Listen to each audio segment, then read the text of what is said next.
Hey everybody, and welcome to the Inferno cast. I, of course, am Inferno Fox, the host and content creator for Inferno Fox Gaming that you can find here on YouTube, as well as host for the Inferno cast here, which is not only on YouTube, but also on Apple Podcasts, Spotify, Amazon Music, and much, much more. Today, we're going to be going through our games that we want to see remakes and remasters. But before we do that, I want to go ahead and introduce my fantastic cast and crew. We have Jamie Owls 87. She is my partner and partner in crime. Jamie Owls, thank you so much for joining us. Hello, thank you for having me again, as always. Absolutely. We also have Astrimedes, the developer and co-owner of Second Place Games. Thank you for joining us, Astrimedes. Thanks for having me. Always happy to be here instead of spending time finishing my game I should be re-releasing. We are happy to be your distraction. And speaking of distraction, we have Jason the 13th distracting us with his fantastic Mega Man and Charmander statues for those who are watching on YouTube. He is let's see. I was gonna say comments can get you down below now since you said the wrong Pokemon. Oh yeah, That's a that's a third form. Charizard. That's right. I'm trying to trigger. Are you triggered, my fantastic audience? Because that's right. You got Jason the 13th who loves turtles, so there's Squirtle the turtle there. Yep. You can find Jason the 13th at the YouTube channel of Jason the 13th. So Jason, thank you for joining us. Not a problem. As you see, I've got my laptop back, so hopefully I can get back to doing some new recordings now. It's fixed. Yay! Excellent. Definitely let us know when you start posting and your live streams as well as your content, and we'll make sure to alert you our audience as to when that comes up. Will do. We also have Stormrosesky of the channels of Twitch of Stormrosesky and YouTube for the same. Storm, A, thank you for joining us. And two, what kind of fun videos do you have coming up or planned? Hello. It is a pleasure to be here. And right now, still working on maybe my top 10 video games. And I've thought of another, like, another your forgotten TV shows of the 90s because a couple have come up that I forgot about, like the Torkelsons. And there are a couple of other runoffs that had one-off seasons. So I need to break into the 90s a little bit and, do a little bit more research before I put together another one. So it's a slow going, but going to get back into it. The short, long answer of it. Nice. No, I'm definitely looking forward to that. I like all of your content and everything. I like how you have the warm blanket shows and movies and everything. I think that's the perfect way to sort of call it. Did I say that right? The warm blanket shows? Yes. Comfort Okay. food. Yeah, my warm blanket TV shows and the warm blanket movies, which I just watched The Mummy and The Mummy Returns. Mm. You know, I love those. As you guys know, that is into the group chat. I just got to say that I have all the horses. But you're on the wrong side of the river. Oh, and last but not least, we have Simbu Darkfang. He is our level 5 grandpa, as that joke continues to confuse our poor audience. Make sure you check out old episodes of the Inferno cast to get the joke. And main actor for Basement of the Dead, and most importantly, the best player at Fork Knife BR. Don't fight me on this. We have Simbu Darkfang. Simbu, thank you so much for joining us. Yeah, it's always glad to be here on Celebrity Deathmatch. Wait, wait, where am I?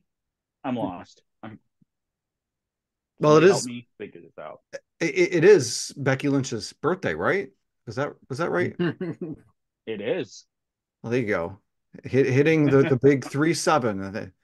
So you're not wrong because of that odd reference. It was Fortnite Skin's birthday. Oh, that's right. She's from Fortnite. That's what it is. Yes.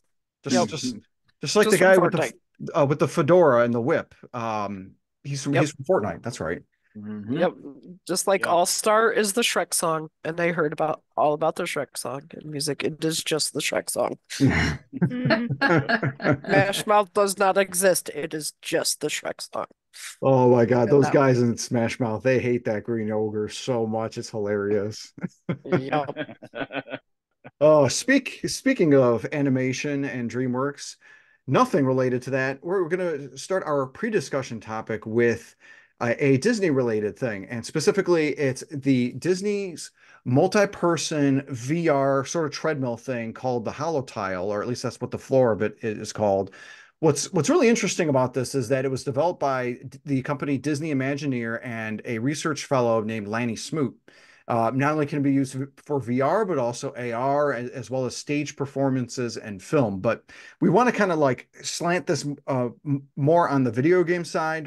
You know, nothing wrong with talking about the benefits for movie performances, but thinking about the VR aspect of this, kind of want to get our cast and crews sort of first feels and everything, thoughts on this, like what the benefits are, what some of the issues could be. And Simbu, I'm going to kind of open up with you to get your sort of feedback, uh, your general thoughts, and what you think the some of the positives you could see with the Holotile, as it were. So, coming right out of the gate here, I think it's a fantastic like first step, and a first big leap into, for those of you who have seen the movie Gamer or watched the movie Ready Player One. They have these massive rigs that they have to use in order to, virtually control these players. The Holotile could replace all that, make it a little more uh, consumer friendly and economically friendly for consumer. Because as you can see on this video that Inferno Fox is playing, it doesn't take a whole big space like some of these bigger rigs, like these treadmill style circular rigs. Of course, the fact that it does keep everybody kind of in place. It helps prevent you from going off of the thing, which is really nice. But the one of the biggest issues that you see with VR in and of itself nowadays is, you know if you're playing like a Resident Evil style game, like that panic, fight or flight ensues, and you decide to run. Well, I highly doubt that this Holotile is going to be able to um, counteract that, so to speak. Um, and not to mention potential weight limits on those things. I'm not saying like somebody who's overweight can't use it, but I'm saying like if somebody, let's say around 220 or so pounds, decides to jump and stomp because they got scared, could that smash and break stuff? Break part sections of the Holotile, again, rendering it, completely useless. No, those are some good points there. One of my thoughts on this is it kind of makes me think of the Kinect and the technology that Xbox employed, and on how, with that being a series of cameras, but you needed a large sort of area to be able to have that there. And the Holotile itself, it does look like it's a problem. Most likely it's going to be around the same area, if not maybe a little bit less, especially if it's just a single player using it. But the hope is, with this being like a first iterative or first presenting iteration, that the further productions would be hardier. It would support stop and go movement based on the games and applications that it could be sort of developed for. Astrimedes, what are your thoughts on this? I mean, my first reaction's basically, another great unaffordable solution for VR that mostly solves the problems, but still has its own issues. I agree completely with what Simbu says about, concerns about kind of natural reactions leading people to, stomp on it or run off the edge of it, despite it being designed to counteract that. All that being said, I mean, I do think it's it's really interesting kind of technology to see. It almost looks, when you look casually at it, it almost looks like, people are just moving on beads or something, like something's just kind of spinning in place. It's not actually what's happening. The thing, I mean, they sort of are, but it's like through magnetized control. It's like changing the angles, and you can see that a bit like in the video you showed there, of kind of how they kind of tilt on different angles and all that. I think it's really interesting. Its uses to sort of move things around, though in a game context, that seems more problematic than a benefit. But the other the other thing I noticed looking into this is that internet commenters are just hilarious whenever talking about some technology as if they have a leg to stand on, with calling out very obvious things like this, this can never work. Like, well, someone did it. Like, we're seeing it. Like, it I mean, does, it's clearly pretty working much. in a test environment. Yeah, I actually looked a little bit into like sort of a precursor that's still, current, Virtuix Omni 1 it's called, and it's more like sort of like a sloped crater almost, like a bowl that the user is like sort of in, and they, I guess, probably wear some kind of special shoes, but the idea is like it's very slick, the surface, and you get a natural, because your legs are actually moving, kind of way to kind of move in place, where like you're kind of just directed, your feet are just going to slide back down, but you can indicate direction. And I've heard that it's pretty noisy, and there's a lot of kind of drawbacks to it. And, in some ways it looks a lot more clunky, but in a way, this kind of idea almost appeals to me more because there's a little more like natural movement, I suspect, in something like this than in something like the Holotile that's more like a treadmill, where like, yes, it's like you're walking, but it's actually because the surface is like a bit different. You're concerned about jumping off the edge or whatever. You're not like really walking, versus this thing, like, yes, you're walking on like sort of a weird angle, but and actually this example you're showing looks less drastic than another like little example I was looking at. Looked like it was sort of like a deeper bowl.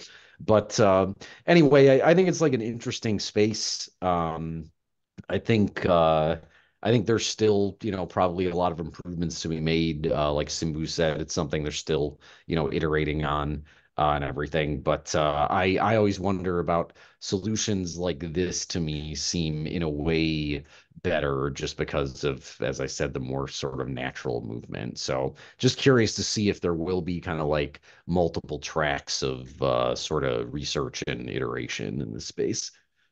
Yeah, because The thing that you mentioned, Astrimedes, look, is pretty much what they based the Ready Player One technology on. That's, I saw a lot of references as I was reading about it to Ready Player One, which I haven't actually seen, but yeah. Oh, that's a good movie. Oh yes, you have to see that. yeah, I need to read it. I definitely want because Oh, I like. yeah, I wouldn't mind reading the book too. Jamie Alice, did you have any additional thoughts or anything in regards to the Holotile or this sort of thing?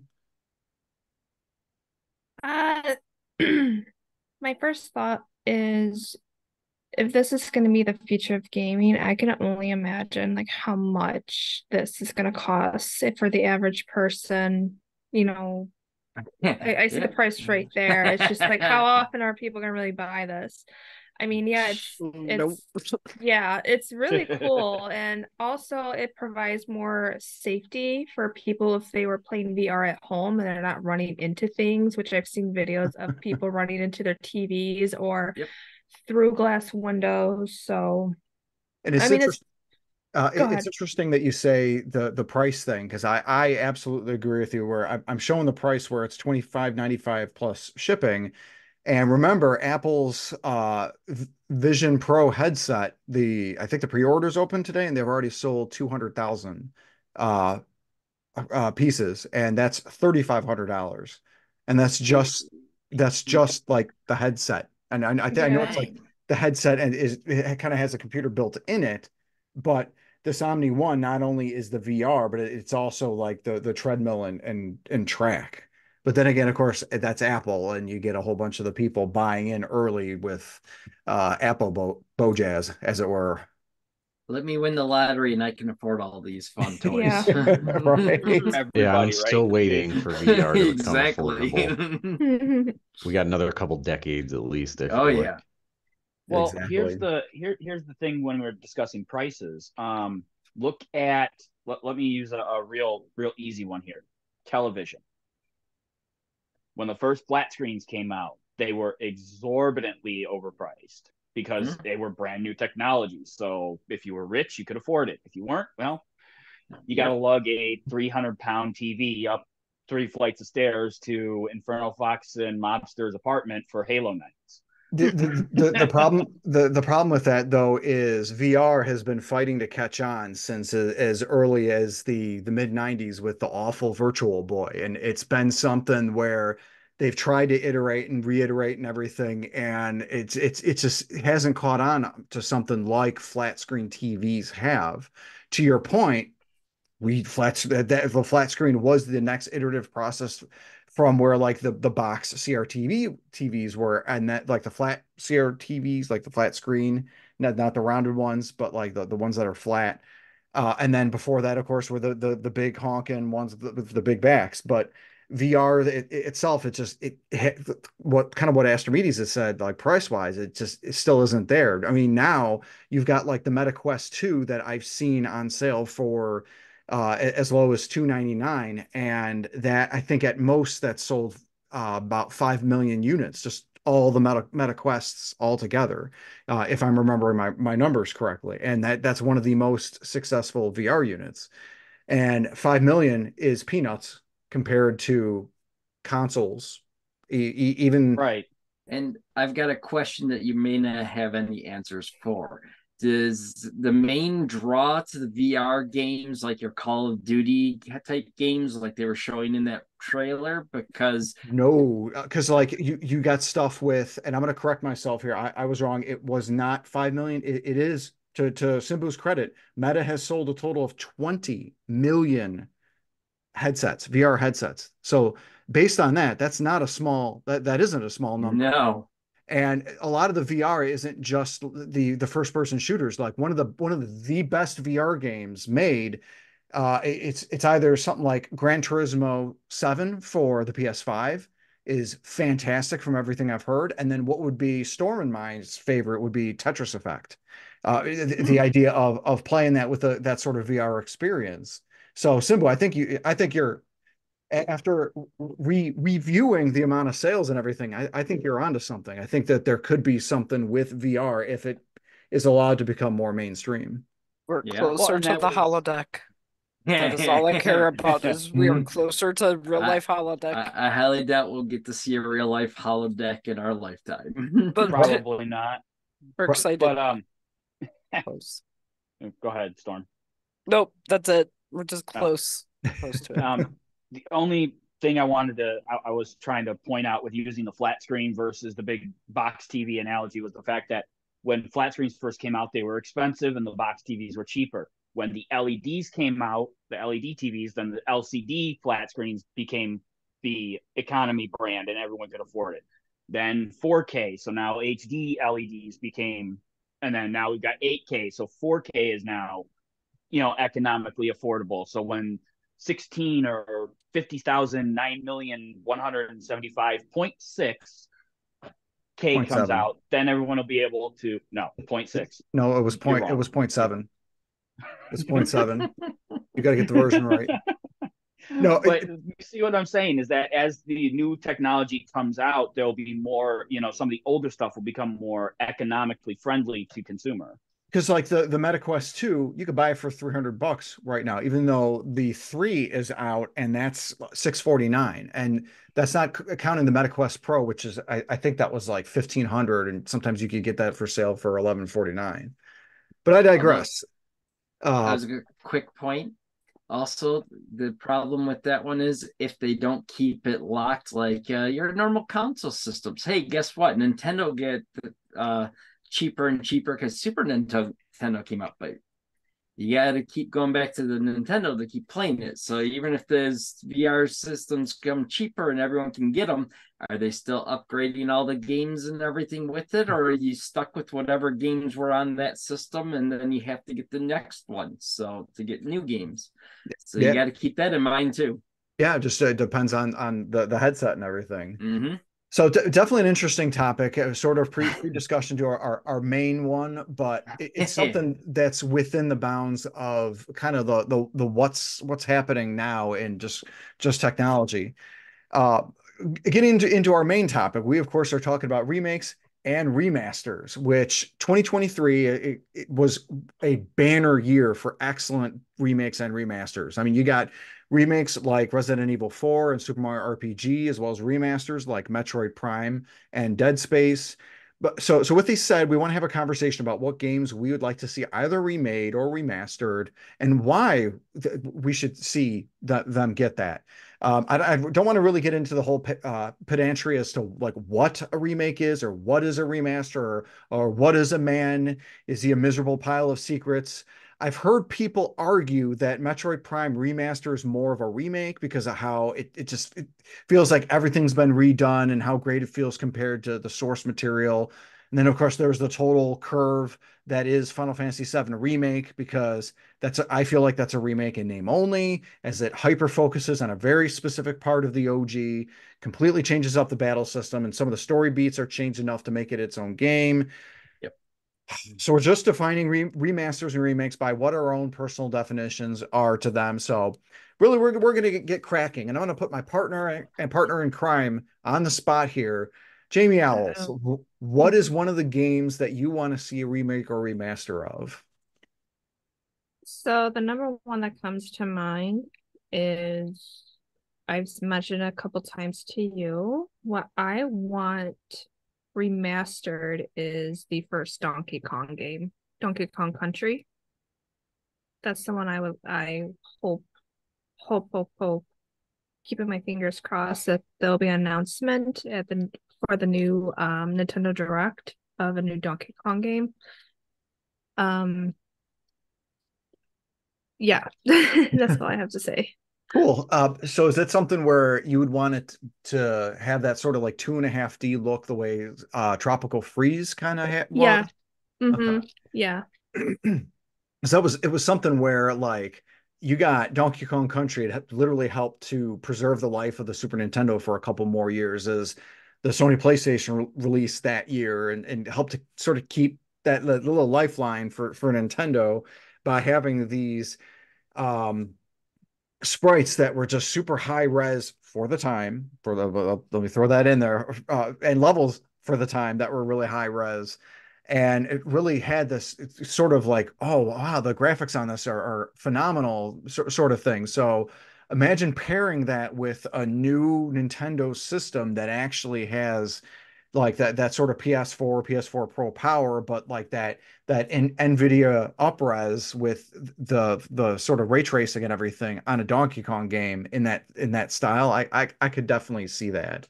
That's a good choice. Astrimedes, I know you mentioned before the start of it, you only had a couple. What's one of the games that you'd like to see a remake or remaster? So I remember playing game General Chaos on Sega Genesis. I think it was a game that came out about the same time, maybe even been a pack-in with the Genesis four-player adapter. I think it was called the Multi-Tap, I want to say. Um, but this game is it's sort of like a static 2D kind of overhead view, and it's four players with kind of forts in four corners, and there's different teams of soldiers you can pick with kind of different weapons. And you can play, I think there was a way to play co-op where you could each kind of control different soldiers on the same team, and then you can also fight each other. Obviously, the big selling point with the four-player adapter was you could have four people kind of fighting on this map. There's little sandbags in each kind of area, and the weapons are pretty different. There's barbed wire that kind of slows you down, I think, and maybe hurts you. But it was just, I remember it being a pretty fun, true to the name, chaotic little battle, and it sort of appeals to me. Probably thinking more of like kind of like a weird indie game, just because in terms of it'd be fairly kind of easy to implement because of it being a static screen and everything, kind of get away with a lot of things in terms of development time. And it seems like it would be kind of ripe for like an online based, whatever number of players with kind of potentially more interesting maps and all that. It wouldn't have to stay like a static screen kind of thing necessarily, but still pretty easy to do. So yeah, General Chaos for the Sega Genesis, a modern remake could be interesting. That's cool. So I'm doing a little bit of Dr. Googling here. Kind of viewing it. Is it something where you move around and play, or is it real-time strategy where you direct them and then they follow whatever sort of action? It's an action game. It's all Okay. it's not turn-based. It's all kind of like you move the soldiers around, the guy with the flamethrower shows up, he sets your stuff on fire, the guy with the bazooka starts firing at the other area, whatever, and it's kind of set up to be close enough to where you're never really too safe, but there is kind of like a no man's land in the middle of the level. So it's just kind of a fun, simple, quick and dirty combat thing. That's another one of those games that kind of makes me mad that I just slept on the Sega Genesis because I'm looking at some of the pictures and I'm like that actually looks really cool. I haven't played it in a long time. It's possible it doesn't hold up, but I think like the basic kind of like design mechanics like potentially have legs. Nice. Jason the 13th, how about you?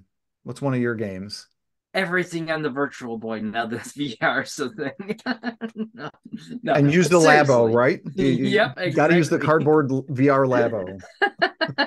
But no, seriously, we're gonna give my first ones some Sega love on this because my all-time favorite Sega game is Comic Zone, and with the whole superhero hype, which I know is slowly dying off now, so they've missed their mark.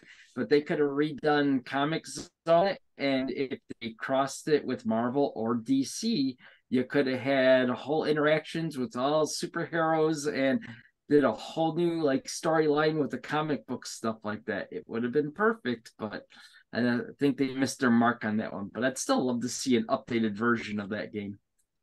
Yeah, and you're I don't think you're far off just with the whole Sega that Shockwave trailer that we saw at the Game Awards where they essentially announced a new Golden Axe, a new Mhm. Shinobi, Streets of Rage, everything. These are old Sega Genesis games Yes. that are getting brought back up, and obviously these are new entries. These are not remakes or anything like that, but there very well could be new life for Comic Zone. And um, I will touch upon actually, I'm going to buck the trend here and go through one of mine because we're on a Sega kick. And a game that I want to see remastered is Phantasy Star 4 End of the Millennium. And this was Sega's foray into RPGs where they had I don't know if it was necessarily that they heard the complaints of people saying, "Oh, there's no RPGs on the Sega Genesis." I don't know if that there's any truth to that or not. But like you had Sega come out with this sort of turn-based game, but it's instead of that fantasy, dragons and swords and everything, it's totally sci-fi and people have guns and lasers and everything like that. It was kind of not what I expected because of that. And I just played it for the first time late in 2022. So my thought is you have this great game, you make it HD 2D, kind of the Team Asano style. You can make it kind of look how the remake for or the remaster for Star Ocean 2, the second story R, and then the Suikoden 1 and 2 remasters look. You orchestrate the hell out of that soundtrack.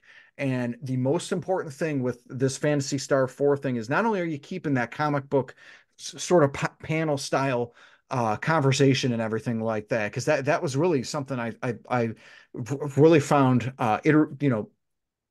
intuitive, really immersive as well for that for the story, but also you clean up the frickin' translation because dear God, the translation when I played Phantasy Star 4, that of course was the original game, it was not good. It's almost that English thing, and that of course is because you have katakana, hiragana, and kanji that might represent where one symbol represents 2 to 3 letters or even a phrase. And And you have one letter. And Jamie Owls, I'm hearing some background noise. I'm Sorry. not sure what that is. You might want to mute yourself if you got that. Thank you.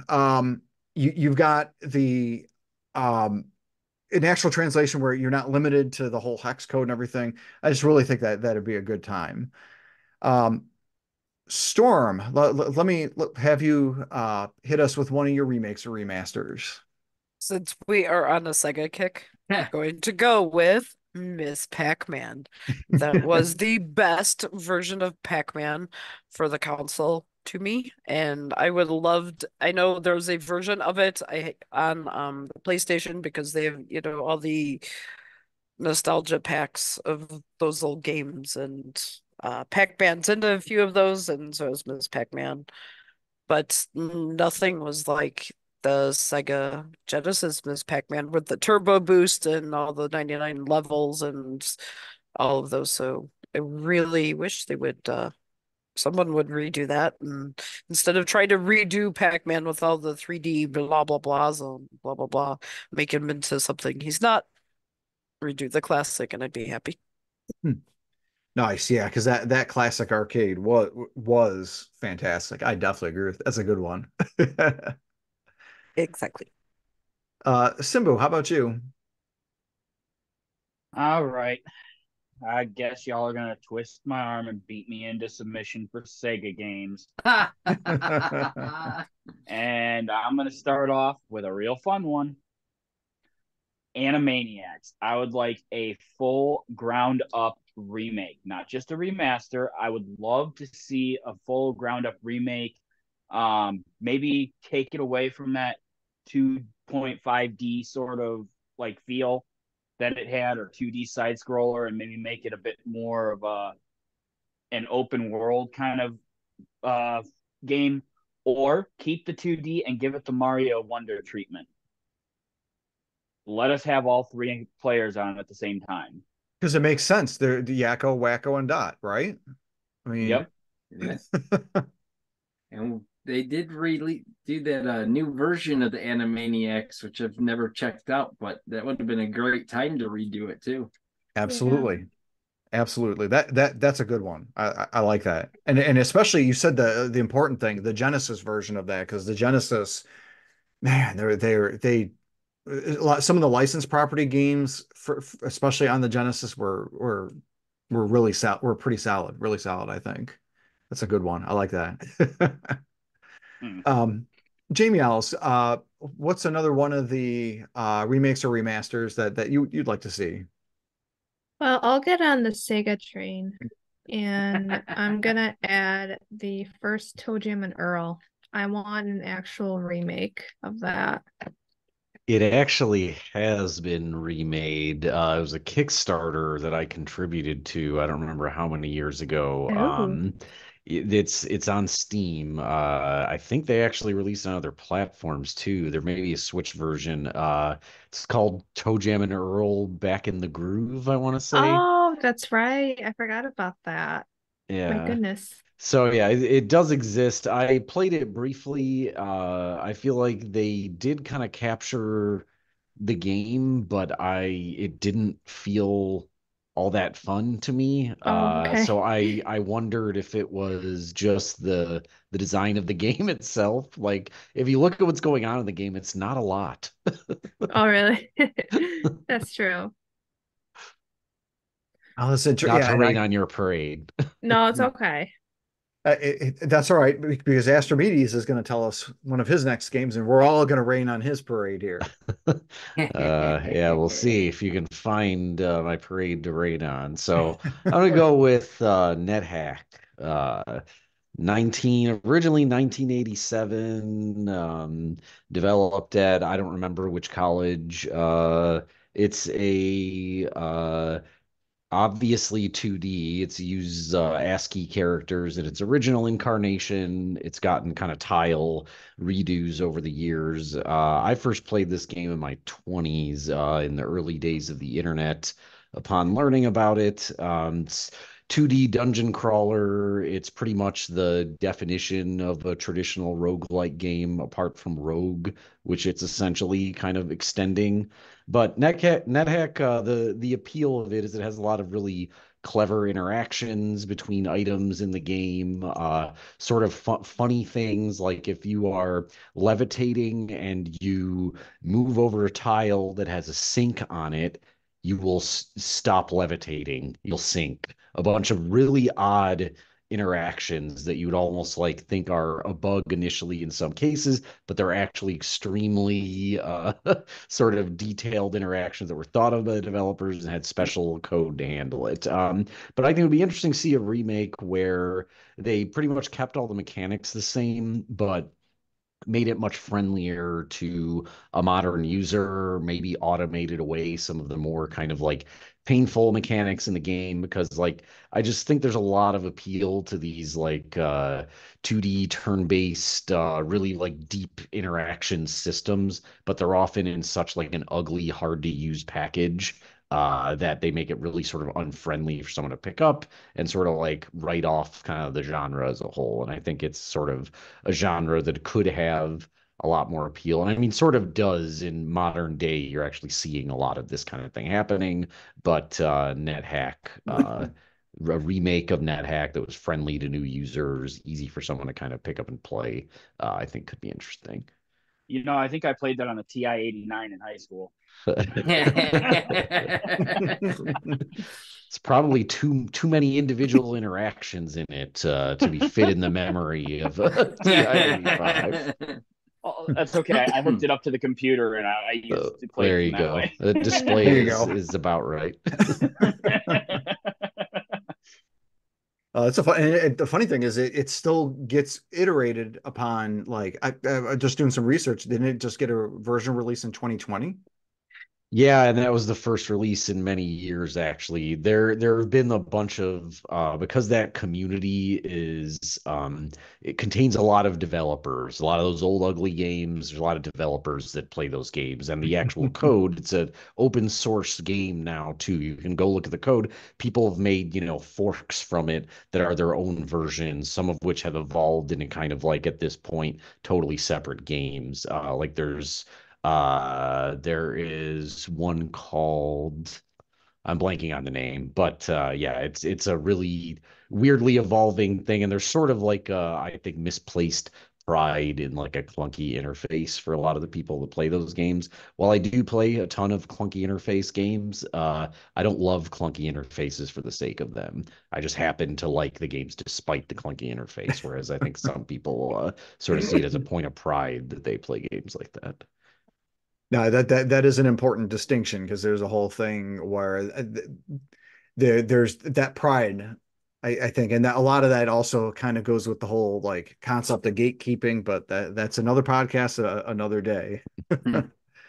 Jason, how about you? What's your next All game you want to see right. a remake or So remaster? this next game is the first game I played of its type that gave me my love for the Disgaea series. We're going with Vandal Hearts. I Oh, love the original Vandal Hearts on PlayStation. They did a sequel, but the sequel stunk compared to the original. I will concur. I don't Vandal care Hearts if was they good. come out with a Vandal Hearts 3 and go back to the first game's style compared to the second game, but or they could just re-release it on the Switch as is and just re-release the original game, and I'd be happy with that. And I would love to get that game again. nice. That's a good one. I'd definitely like to see that. And was that a Squaresoft? Konami. Oh my Ooh. god. Konami? Konami. There we go. Oh my god, I can't. It's not impossible because they are remastering Suikoden 1 and 2, and there's rumor 3 and 4 Suikoden are getting remastered. They could remaster Vandal Hearts 1 and 2, put them on the same disc or cartridge, and I'd still pick it up. Yep. Absolutely. Pretty sure that would be a DL only. Yeah, probably, but that still wouldn't matter. Yeah, maybe by the time it comes out. For me, I'm gonna list one of my remakes, and I want to see a remake of Crystalis, or if you're like our friend Cran, who says it Crystalis. My thought is you get a full remake into a 3D style game, kind of the same vein of how the remake of Trials of Mana was, but you implement a smoother multiple sword handling system because in Crystalis you end up with a total of 4 swords, and you have to switch between wind, fire, water, and thunder because as you progress, get late game, some enemies have elemental um, not weaknesses, but Protection. yeah, thank you. They have elemental protection against multiple things, so you constantly have to switch between them. So, like, figured there's a way to implement a smoother system to switch between them, kind of like how Ease 6 Arc of Nepishtim had, because that used 3 different swords, and that had such an easy way to switch between them.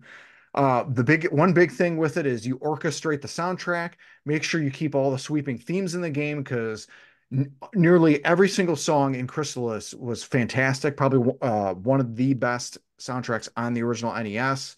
And like Phantasy Star 4, it wasn't as bad, but like you clean up the translation and especially you clean up the story, but you make sure to remake the NES version of Crystalis and not the awful, awful Game Boy Color one, because the Game Boy Color one basically took the story of the NES one, got rid of the science fiction post-apocalyptic background, and really went too hard on the magic, had needless voice samples. The audio itself was bad. They changed the music completely, and it's like, okay, let's port this game, but make it worse and make your life terrible. That was the Game Boy Color version of Crystalis. So I'm hoping if there's a remake, let's do it for the NES version and hopefully make something really good out of it.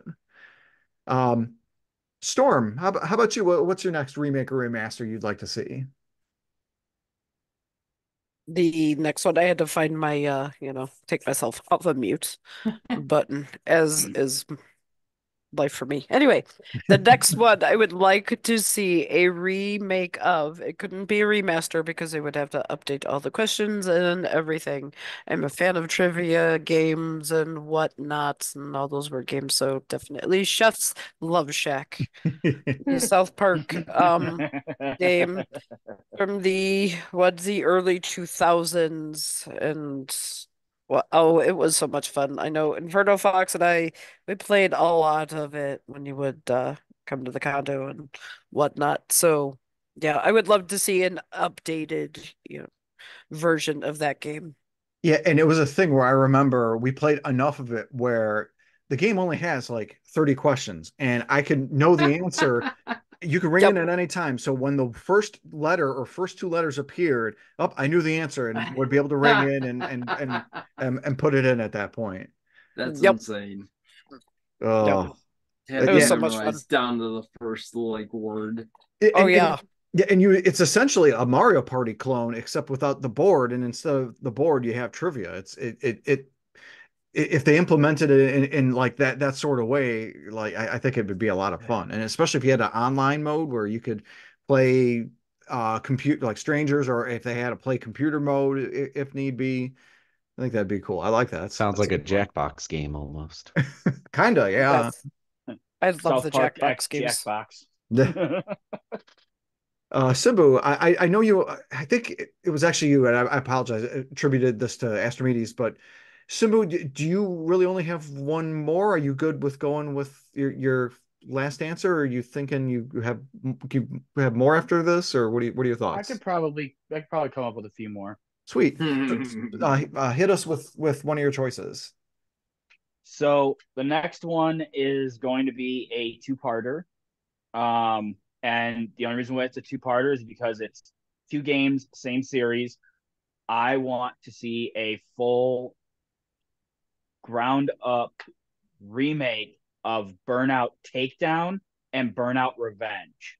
The Yes. two best games in the series because of all the missions and things that you were able to do. I know Burnout Paradise did a great job, as good of a job as they could with it, but come on, Burnout Takedown, your whole, huh? It took out one of the best modes though in it. where all you did was crash your cars into stuff. Yep. Yeah, Takedown was always fun because it was take down your rivals, and the explosive slow motion times were great. And I really would love to see a ground up remake slash remaster. I don't care which. I think remake would be probably the way to go, because remaster, you're really just gonna get an update in graphics for this gen. But yeah, Burnout Takedown and Burnout Revenge, I would love to see. And I think the from what I've heard of the Burnout series, because I've played the Burnout Paradise, Burnout Takedown is the best one from the everything that I've heard about it. And unfortunately, I've missed out on that. So I would like a remake of that just because of that fact. Let's get this game remade. And I'm pretty sure I could dig out my old copy and let you borrow it. I'd have to find a way to plug in my PS2, I think. or emulation. But yeah, if EA wants to print money, maybe they could do that, but they're too busy not making Battlefield games.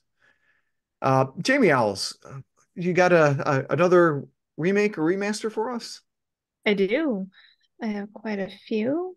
For my next one, I'm gonna pick a remaster of Super Mario World to make it more kind of like Super Mario Wonder, still platform, but I want them to polish it up a bit more to make it look like how the Mario games are today.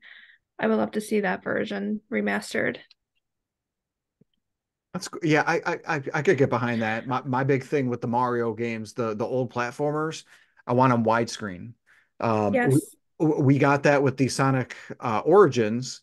That of course is Sonic the Hedgehog 1, 2, 3, and CD, where all of them are widescreen, and Sega managed to work with the wider screen and not somehow they managed to not mess up the enemy placement, because that actually is I've played hacks of Super Mario World where it is widescreen, and what messes that up is enemy placement, because the enemy placement stays the same, but because the screen is so wide, the enemy is triggered to start moving, and it kind of messes with the mechanics of the game. You got something with a remake of Super Mario World where you got that wider screen, if they Right. can then take the time to be able to update that.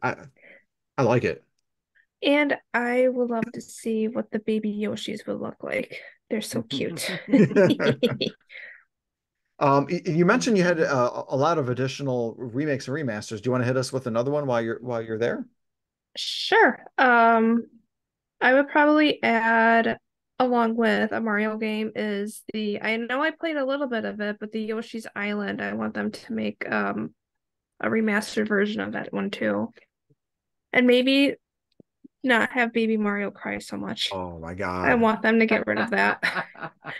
Because I think that's one of the reasons why I kind of stopped playing.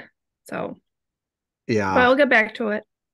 And it's funny that absolutely is one of the best games that came out on the Super Nintendo. And if you have a Hmm. setting, it's simple, just a little switch. Baby Mario cry.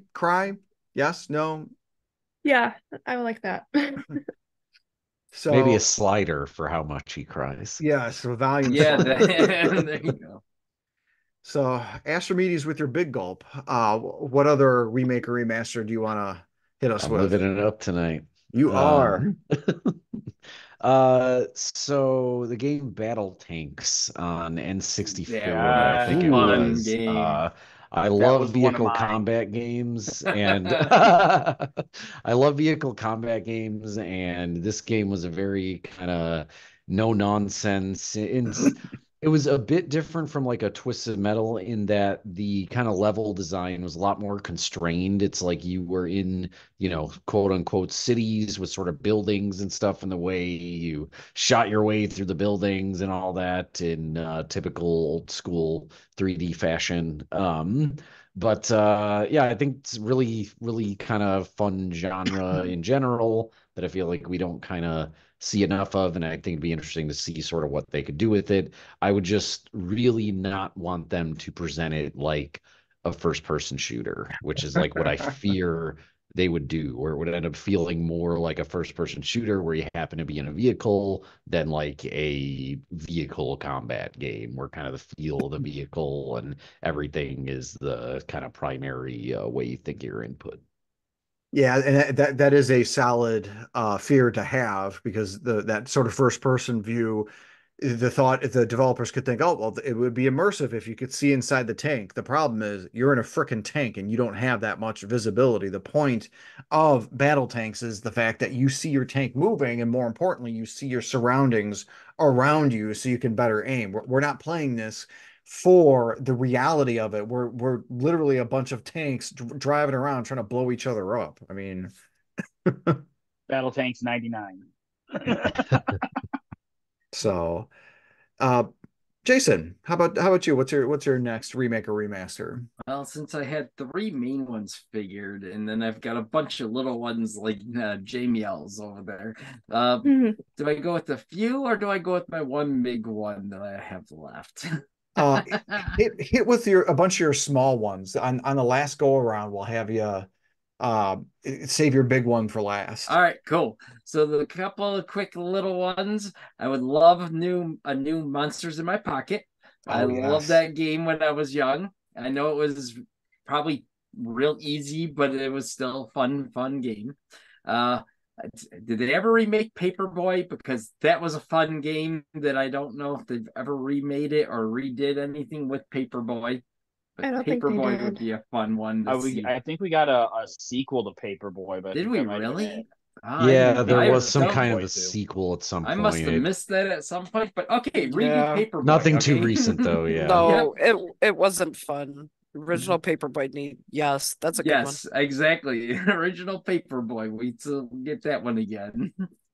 And make this one have a optional first person mode where you can target where you throw the paper. Like you can have a menace to society mini game mode or something on it where you can actually go first person and throw the papers at like windows and Or cars maybe and it's the just like dog. a shoulder button or something, like in a shooter when you kind of go into scope mode, maybe you Yeah, press that'd a work. button and Go now to it like kind of goes ADS. into a first person, you're And throwing then the paper. and then for a third quick little one, me and Simbu have brought it up before. Micro Machines. We need a new Micro Machines. We need a new good micro machines. Yes. Let me Yes. let me asterisk that one, because we had gotten a newer one, which I believe was on the PS4, but Ah. it was terrible. It was either on the PS4 or the PSP. I can't remember So which, but those are a it couple was of my terrible. quick little ones to throw in there. So So Paperboy 64 apparently was a game. oh. I think that was one of the last releases. That's interesting. Hmm. Um, Well, I guess oh, go ahead. Sorry, Jason. oh, no, I was just gonna say that the original Paperboy is the one that I always remember playing. I don't think I ever played any of the follow-ups, so that would be a fun game to get again. Yeah, definitely. For me, I'm gonna go with one of my remasters, and that, of course, is this game right here. I obviously have to say it. It needs to be done. They haven't done anything with it in a good while. That's Chrono Trigger. And again, with this, excuse me, keep it, have it Team Asano do it and have it be HD 2D. You just keep all the story beats exactly the same from the original game. You don't mess with perfection. One of the things is I like what the Pixel remasters did where with Final Fantasies 1 through 6, where it kept the extra dungeons off. And I want that with the HD 2D version of Chrono Trigger. I don't want any of the you beat the game and it unlocks the two extra dungeons in there, because it just feels like filler, and it's not. I mean, they were fine, but it literally just felt filler-y. And then again, the biggest thing is you had the excellent orchestrated soundtrack for Pixel Remasters 1 through 6 and Super Mario RPG. Again, do the same thing with Chrono Trigger, because you got the Nobuo Uematsu soundtrack.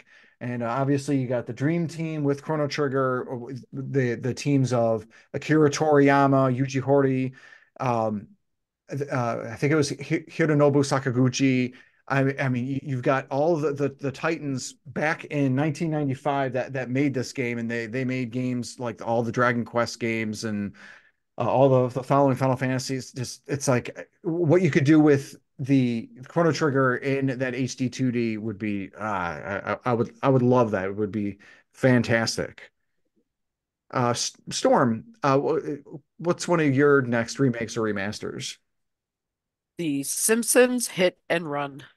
Oh Yes. yeah. That game was just so much fun. I wanted it one Christmas and I got it and played the hell out of it. I I did really too. like that one, so I'd love them to redo that one. It would be fun. I never played it.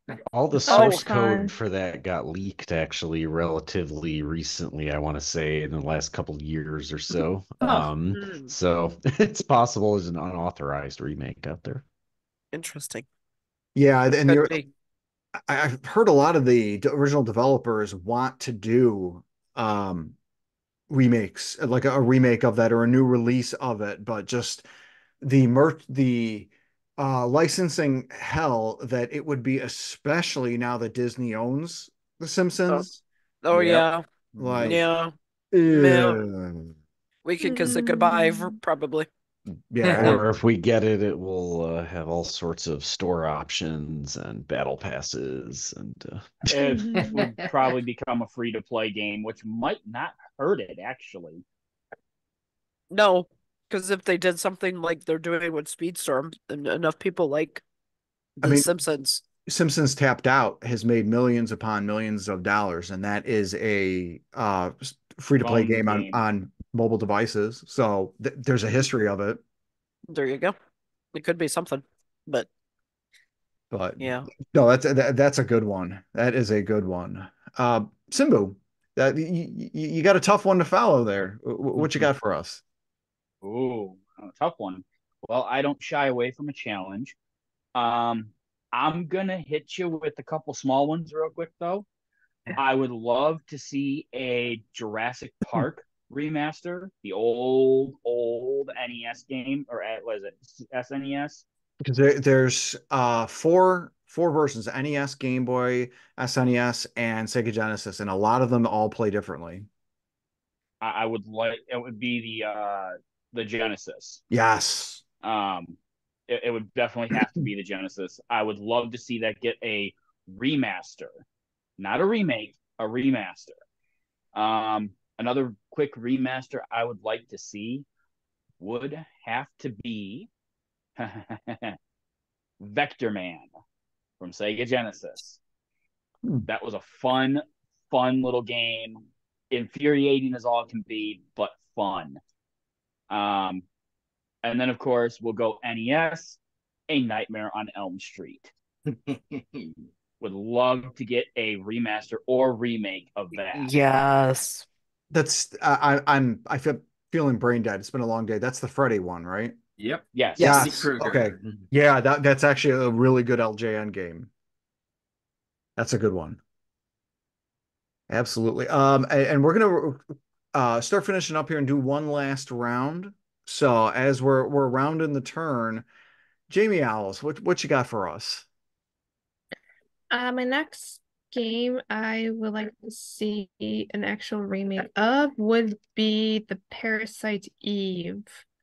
It's been quite a long time since I played the original, but I would love to see an actual remake of Parasite Eve. Different fighting styles, maybe make this even more of like an open world. Uh, yeah, of course, I have not seen anything online about any talk of a remake of it, so I'm still gonna hold on to hope and knock on wood that eventually the makers of the game will announce of a remake sometime in the future. Yeah, and that's a Square Enix title. That's one of those where Square Yes. Enix is bringing in new ActRaiser, new Valkyrie, and like new titles from other like older series of theirs. the remake of Live Alive, which was a one-off game on the Super Famicom in '95. I feel like that's a series that Square Enix is aware of, and I wouldn't be surprised if it came back in some way, shape, or form, especially as like like it would be a remake. I don't even think they'd remaster it. It would be, especially if they saw Silent Hill 2 come out. I mean, they see the success of Resident Evil 4. If Silent Hill 2 does well, obviously Parasite Eve is a different type of gameplay style than the former, but Parasite Eve is still sort of that kind of horror-ish genre kind of a gameplay. So that if Square Enix sees success from the other horror style games, you'd think that they'd move with that. Yeah. Any other remakes or remasters you want to drop on us on this last round, or I could add one more. Oh, Star Fox, the first one. I want a actual remake of that one as well. the Super Nintendo one, right? Yes. Yeah. So you want something that's more than 8 frames per second, essentially. Yes. Yeah. That's almost become its own subgenre of indie games, Star Fox alikes, because it's appealing to a small developer to work in those kind of graphics, I think. Yeah, and it's funny. Not really funny, but it's definitely incredible to see what those developers can do with those kind of graphics, but with the tools of today, and they can really iterate and make some really intuitive and ingenious games, I think. As we're rounding the corner, Astrimedes, what you finishing out the turn with? The original 2D GTA, Grand Theft Auto. I have a bias towards 2D in general, I think, both as a developer and a player. And I just really, for the time especially, the handling felt really good in GTA. I have attempted to do top-down car physics many times in games with varying and usually not all that great levels of success. It's a surprisingly difficult problem to not have it feel like you're an ice cube sliding around or a spaceship. And the original GTA, it does it kind of surprisingly well. I actually looked kind of into the source a bit, and it's basically just a bunch of kind of magically arrived at through experimentation numbers and sort of just, it's not a big complex physics system. It's a bunch of like hacked in specific behavior, and it all sort of just works. But I think a modern remake, the main thing I would really want is sort of just modern technology. You could very easily have that be like a streaming open world. It feels like with like a 2D setting like that, it'd be really easy to do. Maybe do, fake 3D, whatever, how the original game had with like, sure, you can have things have a height dimension visibly to them as long as things stay focused on the car and that like everything handles just as if it was a 2D game. I think that could be really fun. I even like just kind of removing the focus. The 3D games, I feel like you sort of automatically focus more on like your character, the avatar, like the sort of human-like avatar versus the 2D game. It's like when you get out of the car, you're this tiny speck, and like for some reason to me, it just feels more like in the 2D game, it feels like a really fun top-down car, crash and mayhem simulator. And the 3D games kind of moved into kind of like slightly different territory, I feel like.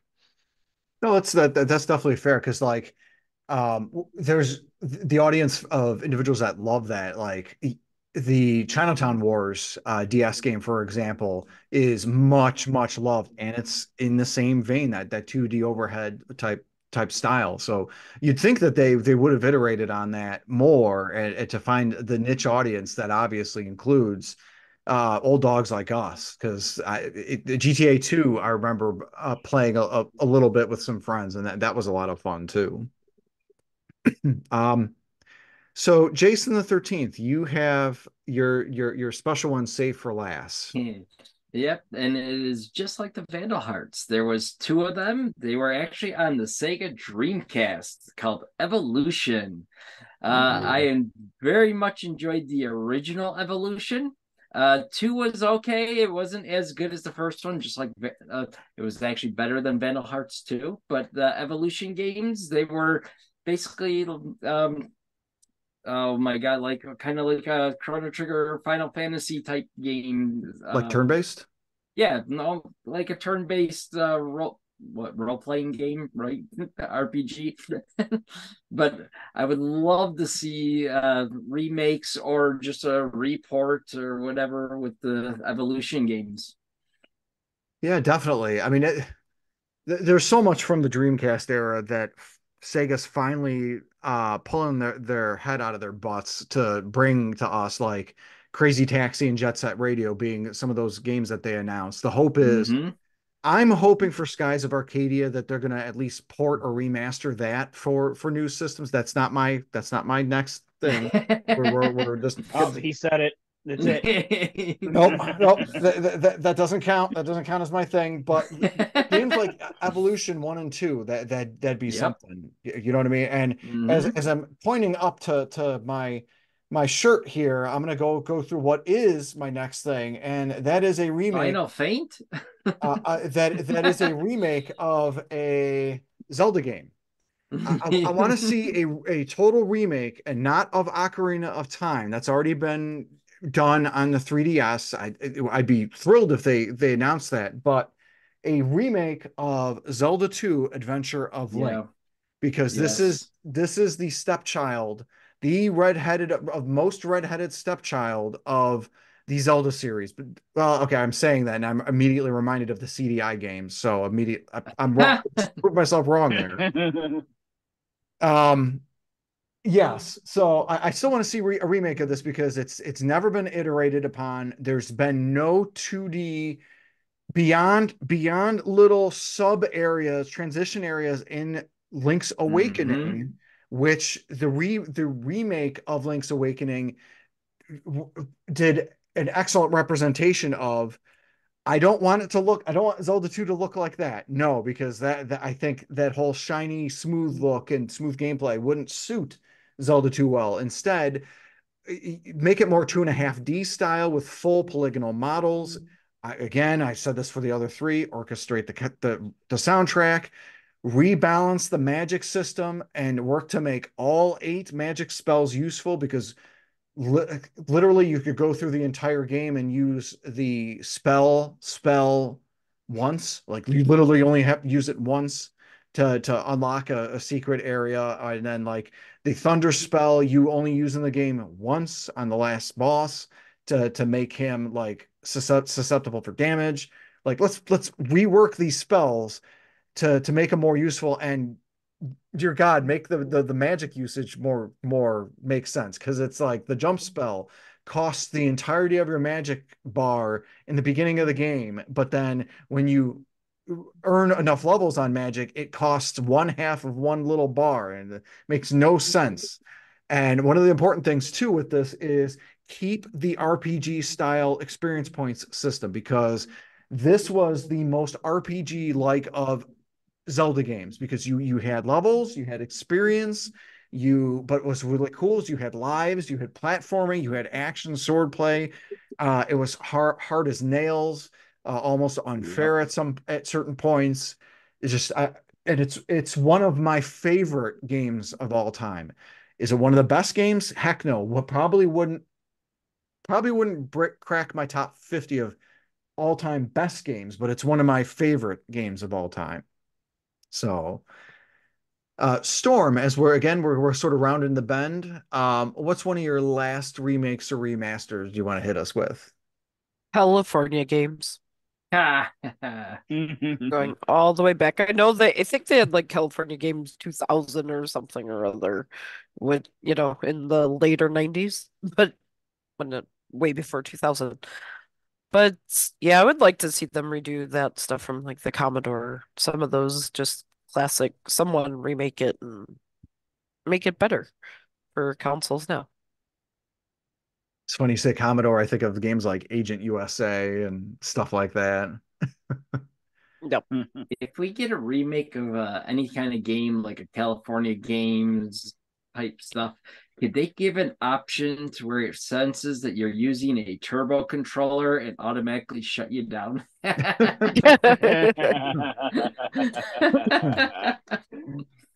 you go. I like that.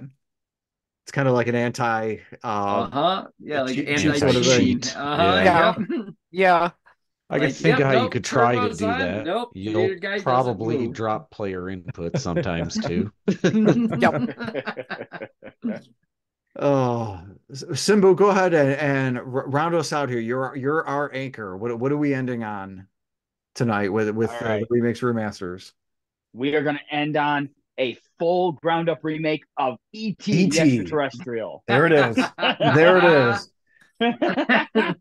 I was considering throwing that comedy answer out also. It's back in POG form. No, all seriousness, if we're, you want me to round this whole thing out, which I don't know why you would pick me to do this, because that's probably a bad idea. Let's go with ground up remake, which we're never going to get, Knights of the Old Republic. You knew you weren't getting away with me with getting away out of this without a Star Wars game. And yes, I know there's the collection, but that's more of a. You're literally correct. You're not gonna get that. You're not gonna get that, and it sucks. It hurts. It hurts so much. But I'm sorry. Tell me more why that we want to see that remade or remaster. It's honestly, it's the one of the absolute all-time greatest Star Wars games. It's got the whole RPG element. It's got that kind of that Final Fantasy turn-based combat, like Final Fantasy 16-ish combat, but it's Star Wars. Obviously, there's so much love for the game. You got so many different classes and things like that to play. Everybody wants to see it.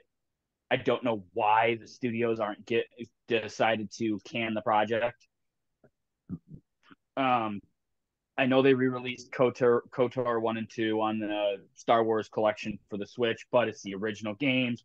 Maybe some slight upscaling, but nothing compared to what we should have gotten, which is the full 100% ground-up remake of KOTOR.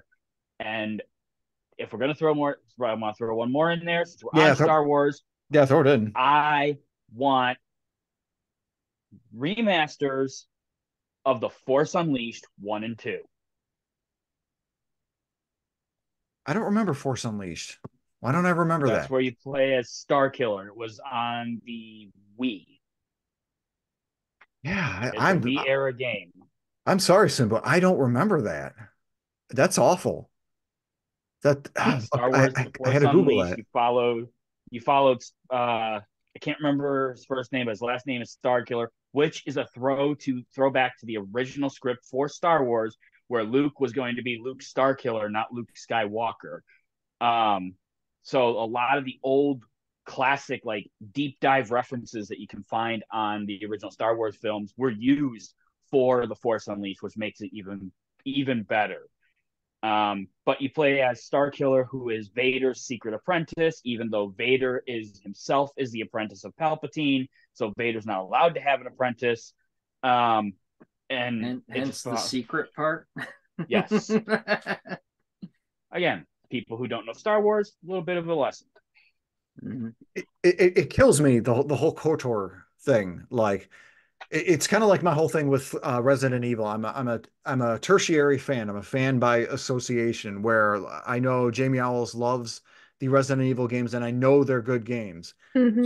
So that being said, Simba, I know you love the Star Wars games, and I'm a fan just because you're such a big fan. And not only that, but there are tons and tons of people who love KOTOR, and the tease that we got with the remake, or the remake that was being done or supposedly being done, and now being on hiatus or canceled or whatever they're going to want to label it today, it feels like nothing but a tease. And that's why one of the podcast topics that we're going to be discussing is at some point, the whole announcement thing, like when is the right time to announce a game? Is it within a year of it being released, or intentions of it being released? Is it, hey, we got this coming down the pipeline, we're going to be starting development soon? Is it something to where, like, the Tomb Raider, the newest Tomb Raider was announced, excuse me, was announced, and it was a thing like 2 or 3 years ago, and that was a mistake because Embracer Group used that as a tool once they bought it off of Square Enix to try and get a crew to be able to want to develop Tomb Raider. Well, Embracer Group had their $2.2 billion deal fall through, and they're laying off people left and right. So suddenly, a Tomb Raider game may not be in the cards. It's a thing where, don't tease these games to where they're not going to be coming out, or possibly never going to happen. That's almost why, like, I kind of like the way Nintendo does it, although they're sometimes just as guilty, especially with like Metroid Prime 4. But I digress. We definitely had some good conversation here, just overall in general. Definitely a lot of great remakes that we want to see these companies, Nintendo, Sega, Square Enix, Namco. Come on, guys, let's get into this. Get us these remakes and remasters, especially.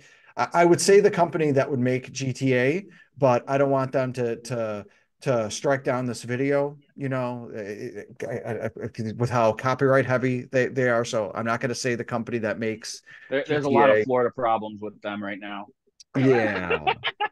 So I'm not going to say them, but to whom that company is named, get on a remake or remaster of GTA 1 and 2, and throw China Wars in there while you're at it. But my guests here, my cast and crew, thank you so much for joining us. They were, of course, Jamie Owls 87, my partner and partner in crime. Jamie Owls, thank you so much for joining us. Thank you for having me. I always look forward to coming on here and talk about video games. Absolutely. And we also had Astrimedes, developer and co-owner of Second Place Games. Astrimedes, glad to have you on and distract you from your game developing duties. Yep, always glad to be on. Go back to slacking after this. Excellent.